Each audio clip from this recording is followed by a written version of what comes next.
This episode of the Mac Rumor Show is sponsored by Aura Strap 2.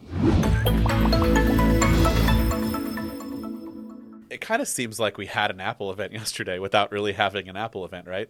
Like there was It felt like it. so much hype within the couple hours. I know our team was doing a really good job of manufacturing some hype as well. Each hour kind of counting down. It looks like our own Joe. It's Rosignol. That's how you say it, right? I always have a hard time saying his last name.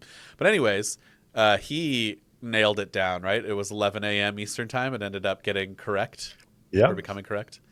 So Yeah. anyways, yesterday at 11 a.m., in case you guys are unaware, yesterday at 11 a.m. Eastern time, Apple just happened to have like its own mini event in the newsroom of their website and just dropped 3 random products. Well, I mean, we were kind of expecting it, but like we were just talking about this before. We were expecting it, but we're not expecting some of the things that happened.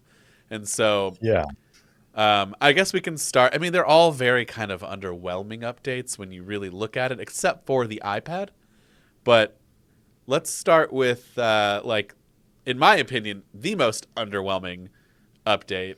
And I guess, well, there's 2 of them. The Apple TV, which randomly came out of nowhere. Were you guys expecting that? I mean, I can only keep up with some of the major rumors, but I wasn't expecting that to happen today or yesterday. Well, we knew that an Apple TV with a lower price point was coming, and we knew one with a faster chip and with a little bit more memory was coming.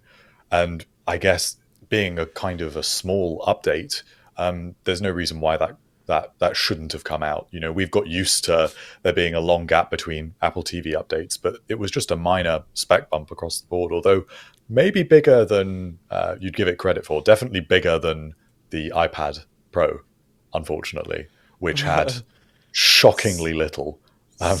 Which is sad because the Apple TV really only got the A15 Bionic chip, so approximately 99% of you aren't going to notice a difference between your A14 and your A15 unless you're doing a bunch of gaming. Is really the only where would you Yeah. it's not going to matter with your your streaming speeds if you're like wondering, oh, performance, like that's all based on your internet, so that's not going to matter. I guess how fast it is in opening up applications and for those things to load and stuff. But I mean, it's already been pretty fast as it is, so I can't imagine you're going to tell. So really, if you do a lot of gaming, then this is a good thing for you. Then you might notice some performance increases there. But I mean, Hartley, is that something you're super excited about? No, I mean, I don't know if many people are big gamers on the Apple TV. I don't know. I Please assume lead it. some people like it because you can connect, external controllers, and maybe if you can't quite justify a whole Xbox or Yeah. a PS5, then it would be quite a nice little device for the odd little Apple Arcade game. But I don't think anyone's going to buy it specifically because it's got the A15. I mean, it's kind of what we've been seeing with a lot of Apple's updates lately, which is that generation over generation, they're not a particularly big difference, and they're more just meant to be a decent upgrade. I'm glad that if I buy this Apple TV, it will have USB-C on the Siri Remote. Yeah. We would be kicking Apple in a year from now with the iPhone 15 with USB-C if the Apple TV was still on Lightning. So they're laying this groundwork now, and they're just giving it it's just a worthwhile update. I So think. that's what I was going to say. Like the biggest change. So we got A15 Bionic, HDR 10 plus support, and apparently it goes from 32 gigs to 64 gigs and from 64 gigs to 128. So those are your 2 options. And they reduced the price. So now it's what, $129 for the 64 gigs. So you're getting double the storage at a lower price, and then $149 for the 128. However, we have noticed that they dropped Thread support. And so for the base model, and so if you want Thread on and you get Ethernet, you have to go bump up for that 128 gig. But the biggest feature is that the Siri Remote gets USB-C, which honestly I'm not sure if that's more frustrating for me or not, because I don't really have a lot of USB-C like devices or like cables that I use for charging in my bedroom. And so charging the remote in the bedroom, we just pull out the iPhone cable that either me or my wife have. And now that's like, well, I got to get like an actual cable for this. But in the long run, this will be better. As soon as the iPhone gets USB-C, I mean, we can get rid of a whole subset of cables. And this basically proves that it's going to happen. They've basically admitted it, because this is the first time they've put USB-C on an accessory like this. Effectively, it would be the same if they put USB-C on the MagSafe battery pack or something like that. Now they've released the iPhone 14 lineup. They can start to get moving with adding USB-C to these other devices, and So it's just such a strange thing that this is the first. Yeah. The first thing. Well, they just came out with AirPods, so why wouldn't they do it for that? My only defense for them is that people still carry AirPods around with their iPhones, and you don't want to have to carry two cables. But like at some point, we're gonna have to. So whoever bought those, But with AirPods, they can charge you again to buy an optional charging case. So that's what they will do. It will be like with wireless charging for the AirPods. The first generation AirPods didn't have a wireless charging case, but then they charged you. I don't even remember how much it was. It must have been about $100 to just buy an identical case with wireless charging. So you can bet that's what will happen with USB-C. I mean, I almost exclusively use wireless charging for my AirPods, anyways. Yeah, so do I. It's not essential to have USB-C, yeah, but it really is. That transition has started definitely now. Yeah. So yeah, that's what you get with the Apple TV 4K. So for those of you who are in the market for one, hopefully you waited and can just get this newer one at a cheaper price point. If you just bought one, return it and get this new one and save yourself a little bit of money as long as you're in the return window. But then there were 2 iPads that came out. 3 if you want to be specific, because there are 2 new iPad Pros. And so the biggest feature with that is that it got the M2 chip. Hartley, have you used the M1? Do you have the M1 iPad Pro? I do.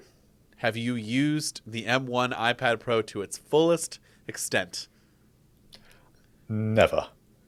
Do you think? And I don't think that many people have. No. Maybe one person has. And there are. I mean, I'm joking, but there are some people. You could probably fit them all in one small room that do actually use the iPad for actual work, and those people might be grateful for the M2. I guess. It's such a tiny number of people that people that like a lot of illustration, 3D graphic design on iPad. These people do exist. A lot of people that do photo editing. It's quite a nifty device, but you're talking about such a minority, and that's why it seems so laughable that Apple so heavily advertises it as though M2 is something everyone could take advantage of. Maybe in the MacBook Air, it's something everyone could take advantage of, but in the iPad, it just seems a bit strange that's all they've really got going for it with this upgrade. So I missed the boat there on the ad. Well, so I don't know if whoever got a chance to go to the Apple's YouTube channel, they released like a 9-minute video about each iPad. And so one of the things I noticed was there was a guy video editing like right off the bat on the iPad Pro, and I totally missed this, but apparently there's a Blackmagic app for editing now. What is it? What do they call their suite? Premiere? No, not Premiere. DaVinci Resolve. So yes. I apparently missed that, and I don't know how long that's been there. Shame on me as a video editor, but I'm pretty like stuck into the Final Cut Pro thing. But I'd be willing to give it a shot. And so I think I might do that and start using the iPad. We'll might as well use the M2 version and start using that app, because it seems to offer more, than some of the other editors that are out there. But like you said, as far as who's going to be taking advantage of it, I do think the iPad is crazy with Lightroom. I just the other day was editing photos, like raw photos, on my Mac Studio, and then also via the cloud, you can access the same photos, and like adding all these effects and then toggling like what it looked like before and then showing after.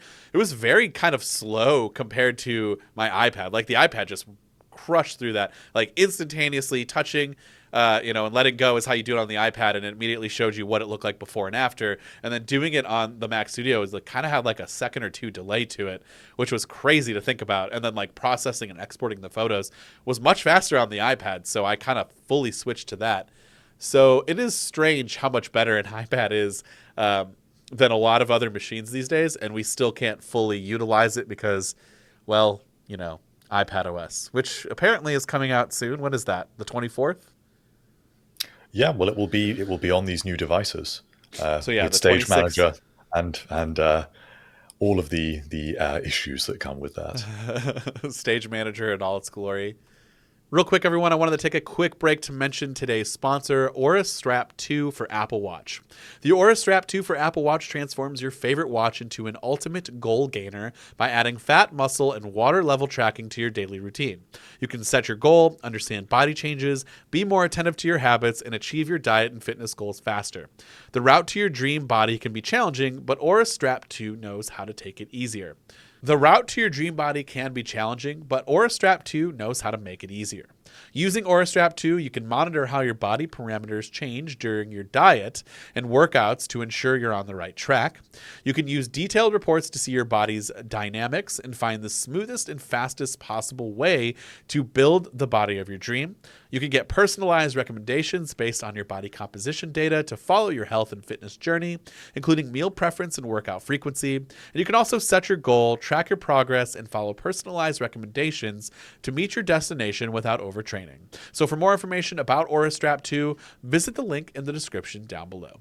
So yeah, that's the biggest feature, I guess you can say, with the iPad Pro. There is a couple of other things that are worth pointing out, or there are a couple of things worth pointing out. So one of the first things on the press release is that they mentioned this hover feature, which I don't know. A lot of people, I saw a couple comments when I said I felt like this could just be a software update, and they were like, well, it needs hardware to do this. Does it though? I remember using an old Samsung phone that had this with the stylus from like 10 years ago, where like you hover there could definitely be a way where they could make this work on other. And I just remember with the M1 iPad Pros and Stage Manager, oh, that's an M1 feature only. That's not going to be. And then look at that. They magically figured out a way. Now, I'm sure there is some sort of thing, but do you know what that hardware integration is? They say it's the M2, but I'm not sure. I would have thought that the technology exists, right? Because I'm sure you've seen with Apple Pencil that you don't have to fully contact the display, right, to use it. So something is going on there, but I assume something has been changed hardware-wise in terms of the display to get that distance, because it can do it up to 12 millimeters away from the display, which is quite far. It's just not particularly impressive considering that this has been on Samsung devices for years. I mean, I don't think Apple has necessarily built it up to be the most revolutionary feature. So maybe we're wrong to criticize it, because it's nice to have, but it's just not something you will go to buy for this feature. Well, like, okay, so one of the things that they advertise is like if you go to use Scribble, the box will automatically change and know that you're about to write and convert the text faster. But like, I feel like even if it's not 12 millimeters away, you just said it yourself, and that's the whole point. Like, there is a sensing, ability, and maybe it's not as far away, but you could probably still turn this feature on, and maybe it's not working from as far away, but it's still working to the point that about the time the tip touches the actual glass, it's already made the change or showed you the preview or whatever. I don't know. I feel like they could have probably figured out a way to make this work. But again, there are some hardware differences that allow for this feature to, kind of take place. So that's one of the features. Apparently you can capture ProRes video now. Do they change the cameras at all, or is it just a software thing? No, it's singularly because M2 has that ProRes media engine. That's basically the same media engine from the M1 Pro. So the actual camera hardware is completely identical. It also gives it Smart HDR4 instead of Smart HDR3. Yeah, but these are more consequences of M2. So I guess that makes sense. But like, again, not a reason to go out and get it. Well, Apple's been presenting it as though you can do this full ProRes video workflow, as though I think. I know I'm saying there's probably not many people that take the full advantage of the power of iPad Pro, but I think there's even fewer that are going to do a full end-to-end ProRes video production workflow, including actually shooting the video on a 12.9-inch iPad. Yeah, I'm gonna actually Especially when do you think it. about how good the cameras are on iPhone now as well. Yeah, I'm gonna actually do the full video where I'm filming it with the iPad. I'm just trying to find a solution for how to get the iPad on a tripod so that I Right. can film myself because I am just a one man show over here. So it's gonna be kind of hard for me to like, that rig in the commercial with that they had Yeah. there. I'm like, yeah, that's cool. I can use it for B-roll, but how am I supposed to film myself with that thing?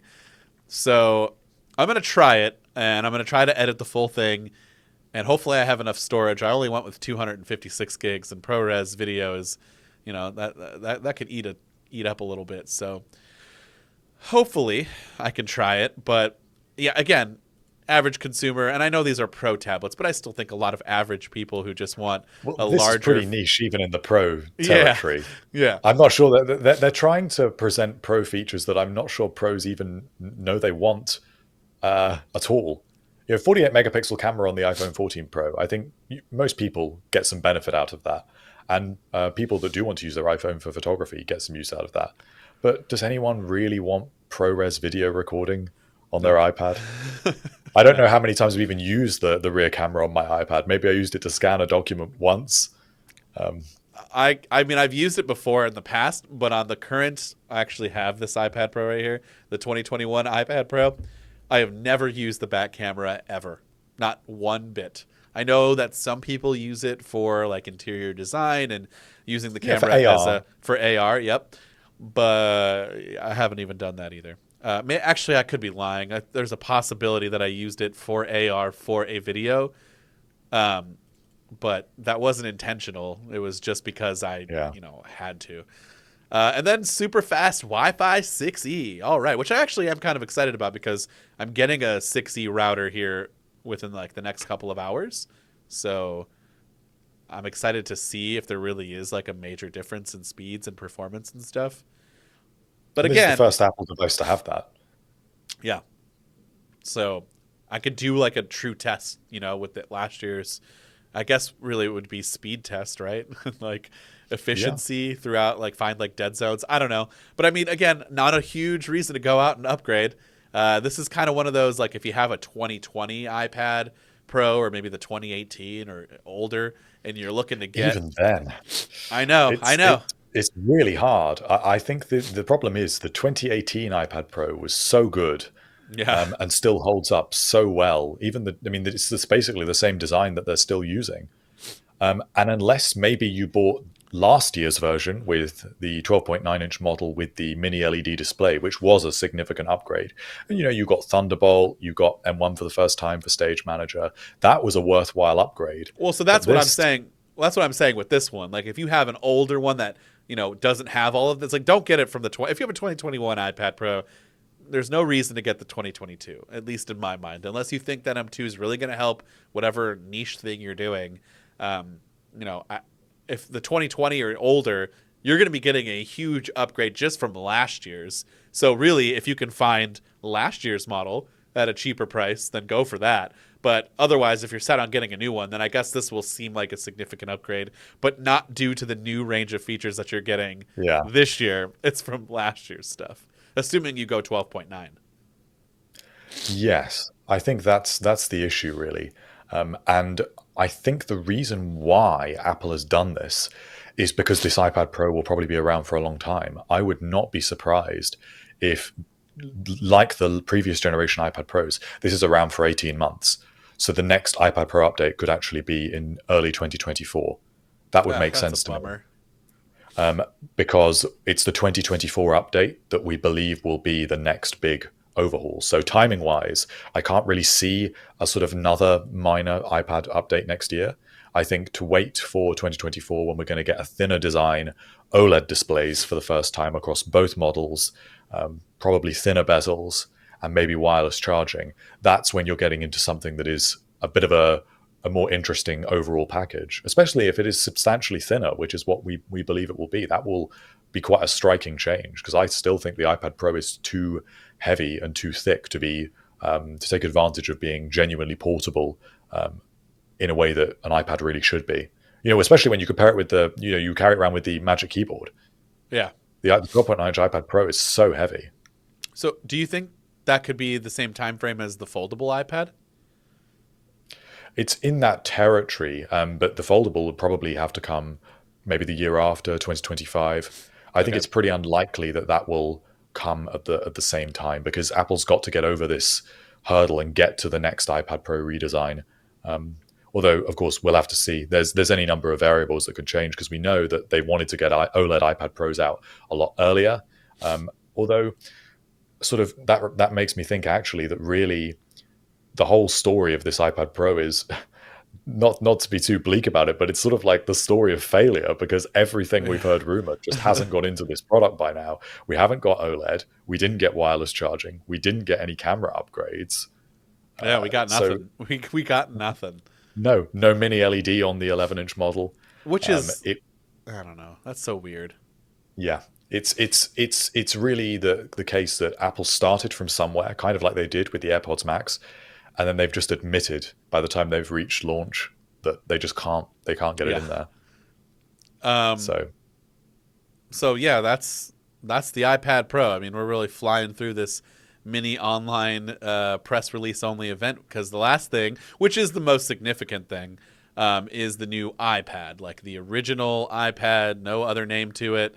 Usually entry level, and I say usually because my goodness, did this get a price increase? And why does the iPad Air exist at this point in my life? Aside from the M1 chip, or whenever it gets the M2, like why does anyone need an iPad Air?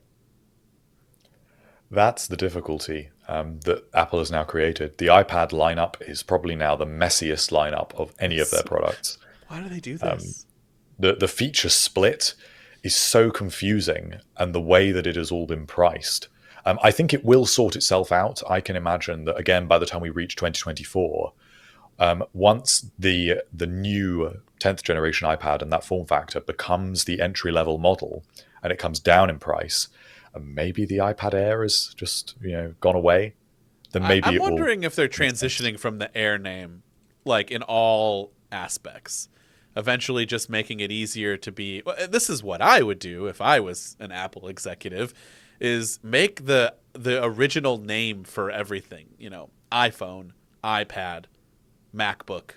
Make those the cheaper entry level devices with these features that they include, and then make like the iPad Mini. I guess the iPad Mini should be the cheapest one. So this is where it gets confusing with the iPads because the iPad Mini isn't that cheap for what you're getting. It's just a smaller form factor.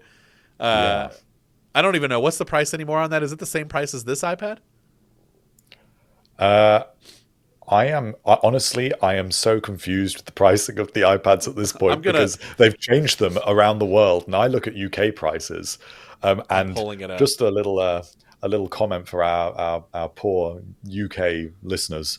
Um, they have really had a hard time with the pricing of the iPad because if you were to buy the iPad Air or the iPad Mini on the morning of these press releases yesterday, they were £100 cheaper roundabout than they were at the end Of of the course. day.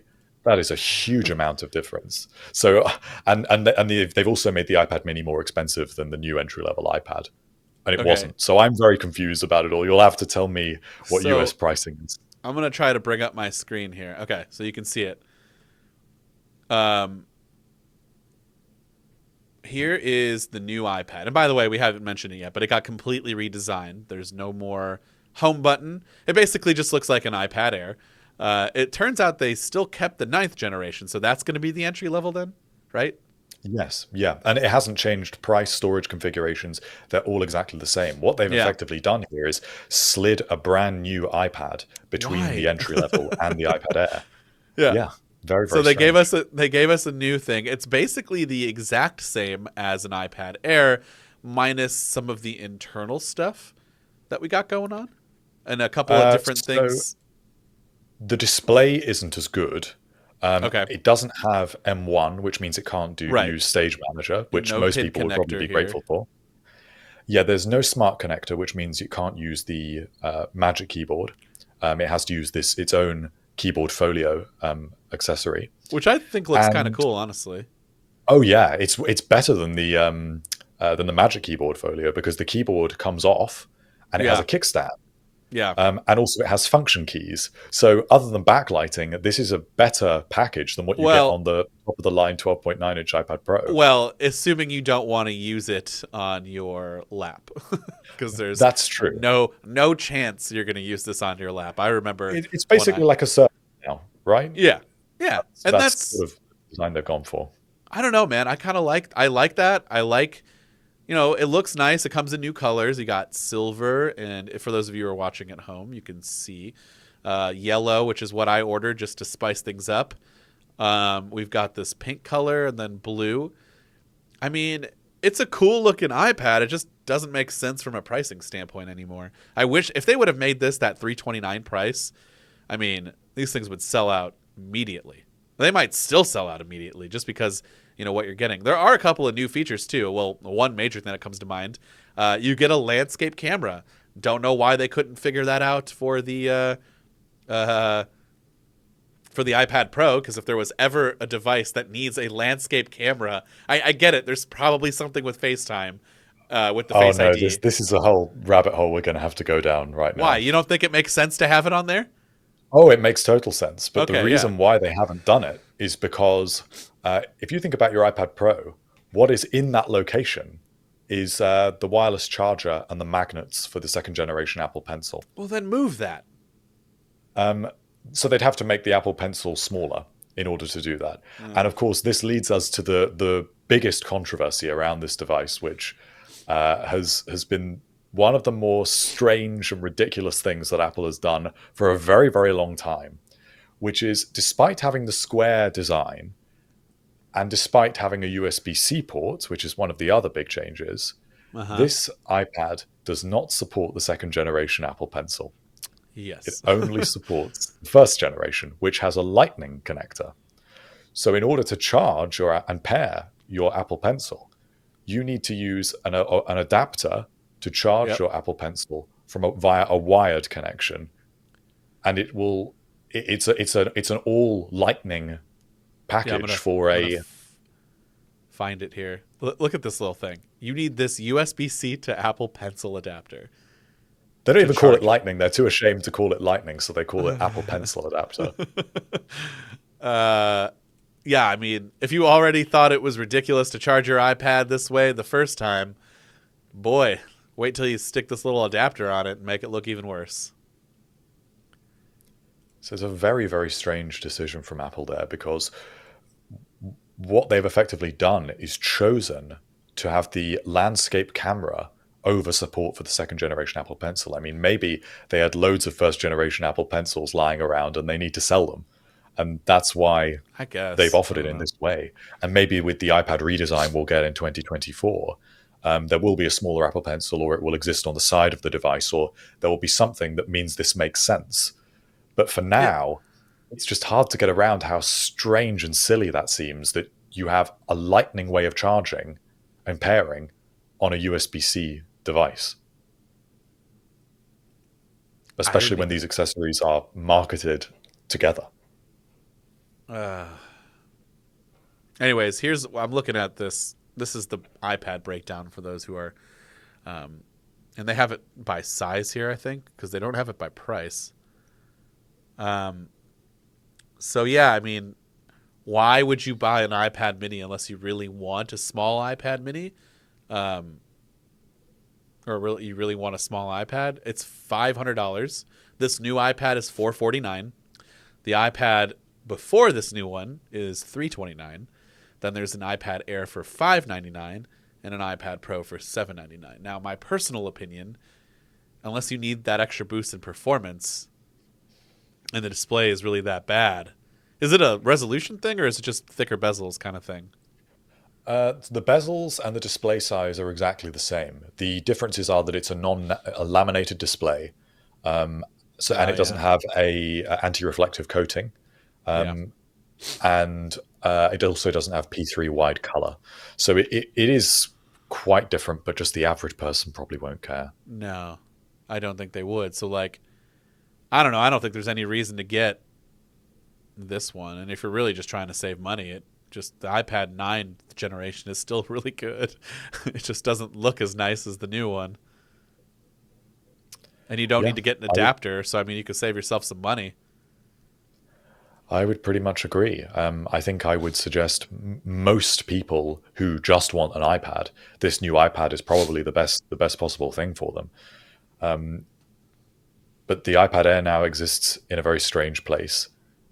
Even the iPad Mini exists in a strange place with some of its features. It has a rear flash, but the new iPad and the iPad Air don't.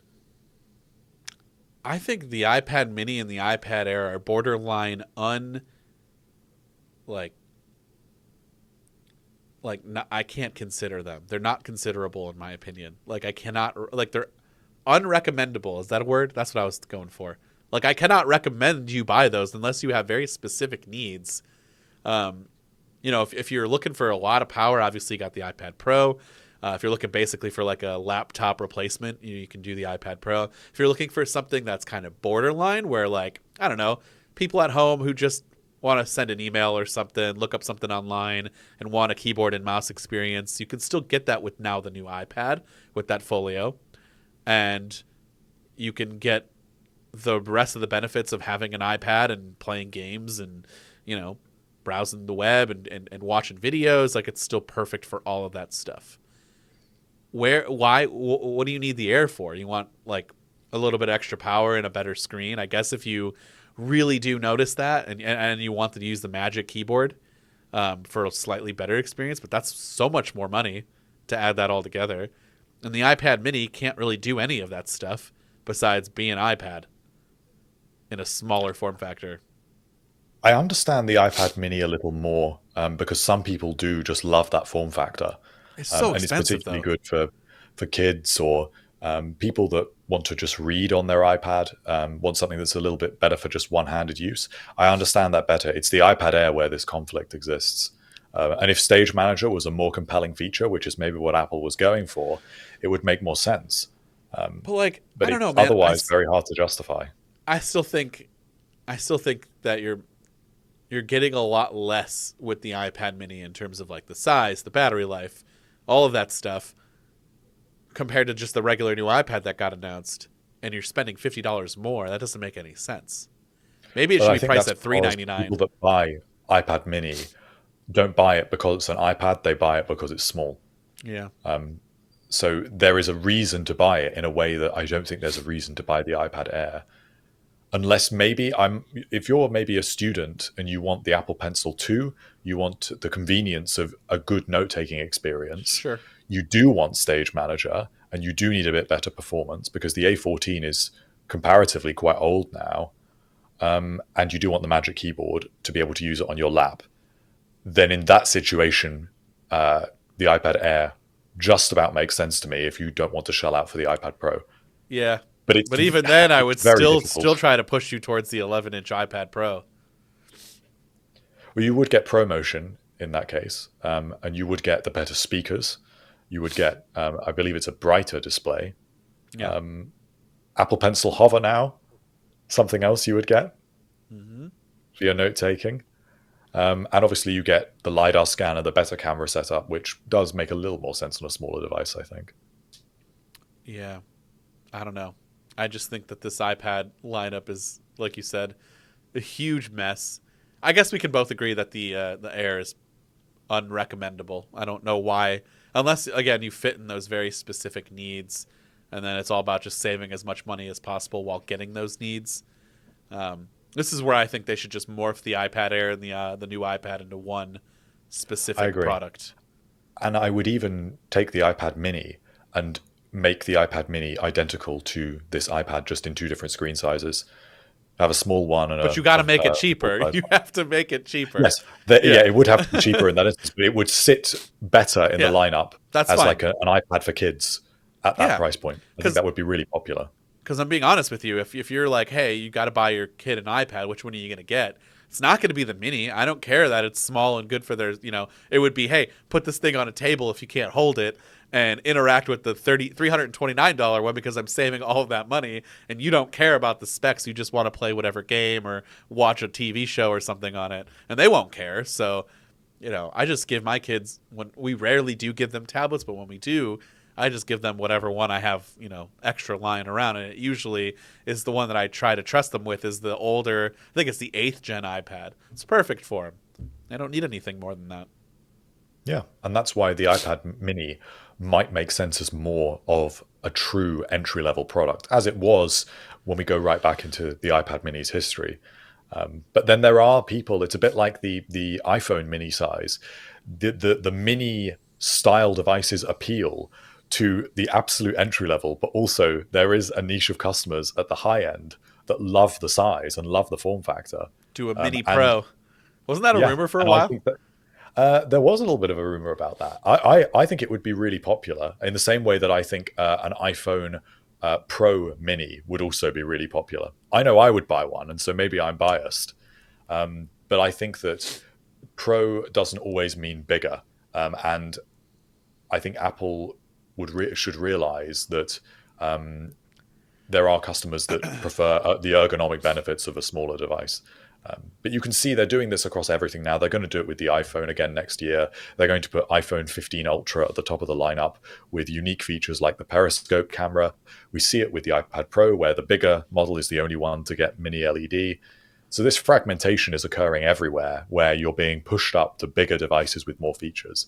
So maybe they will never do it, but to me, it would make sense that they just have a multiple display sizes for individual product lines. Can we get their color scheme in order here too?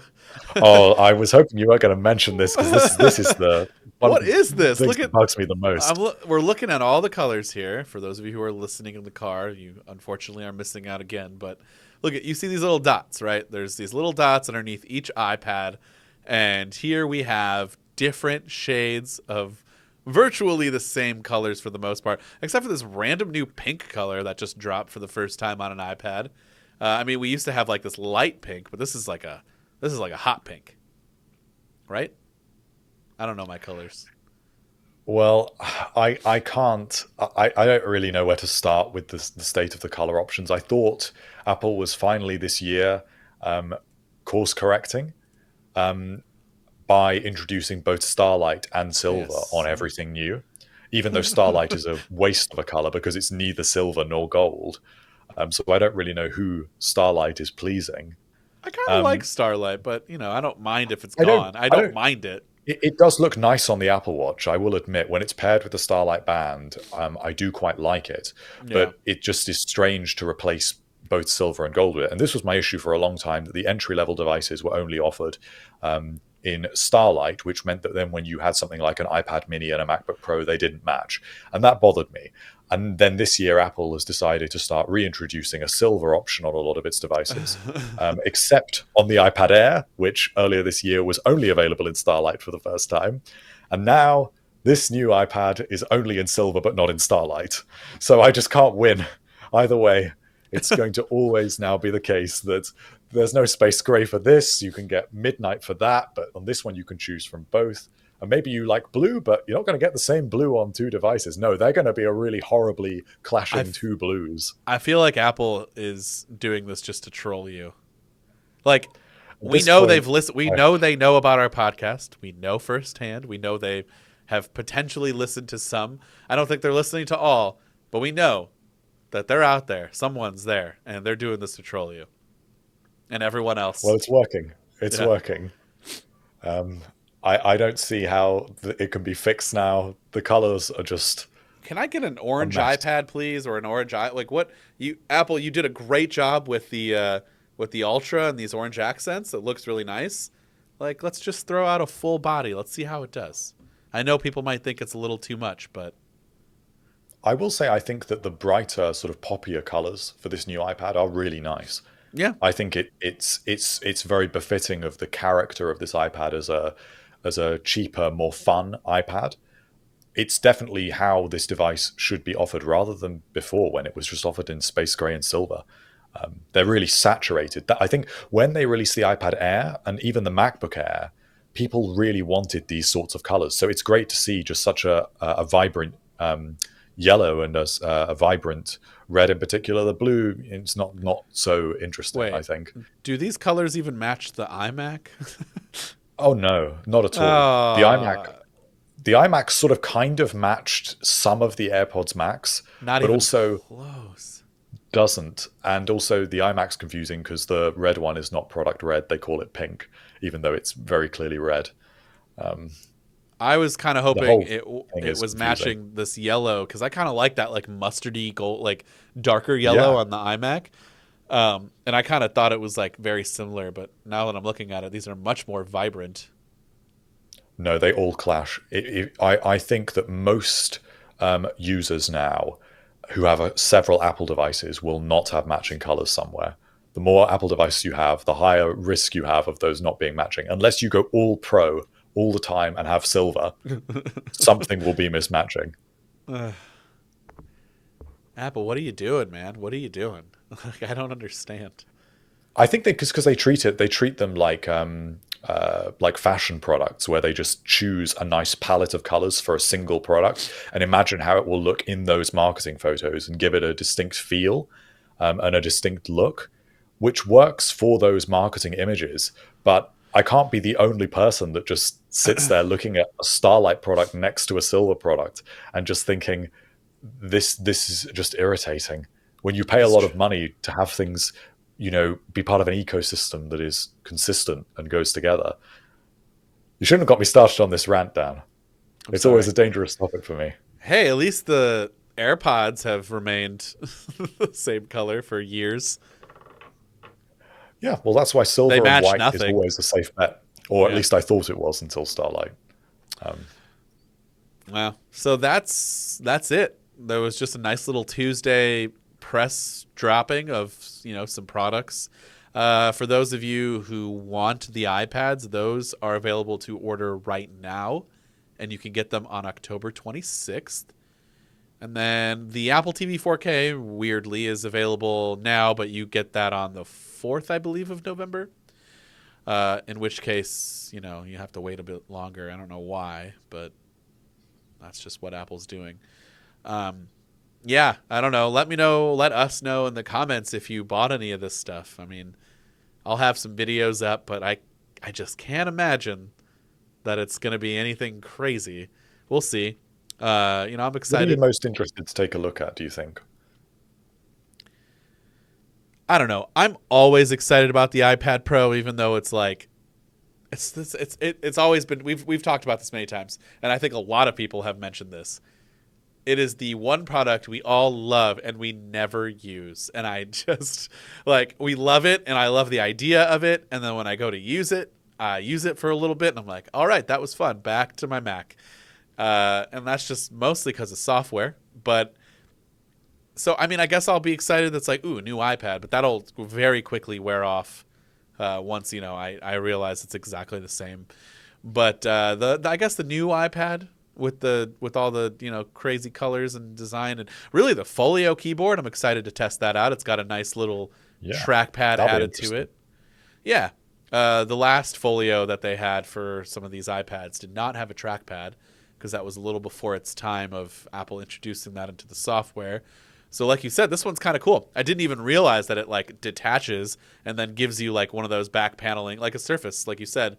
So that'll be nice. That's kind of the first official first party product that Apple's come out that's like that. So It's also the first iPad keyboard with a function row, which is yeah, you'd think that'd be a pro feature, but no, you're getting it right at the bottom of the line now.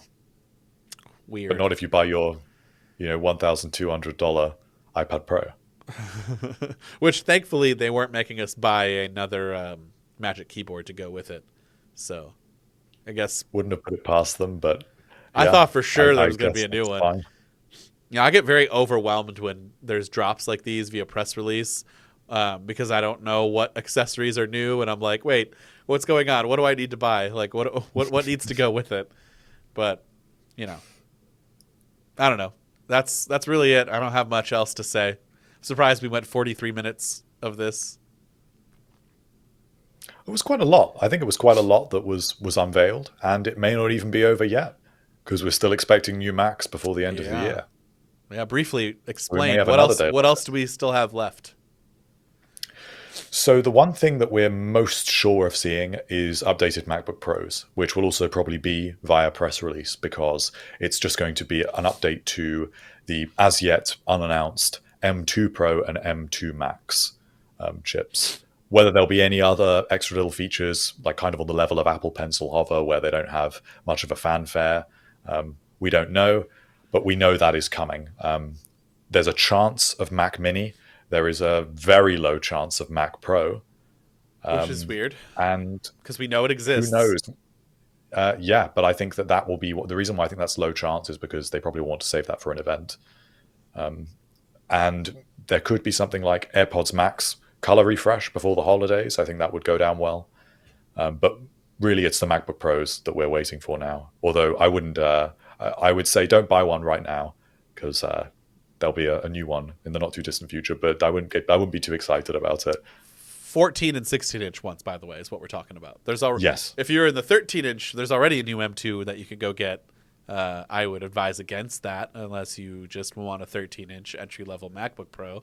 But the 14 and 16 is where the bread and butter are at in terms of performance and all of that. So, yeah, that's it. If you guys made it this far, let us know what you picked up and if you like any of these new products, and we'll catch you guys in the next episode.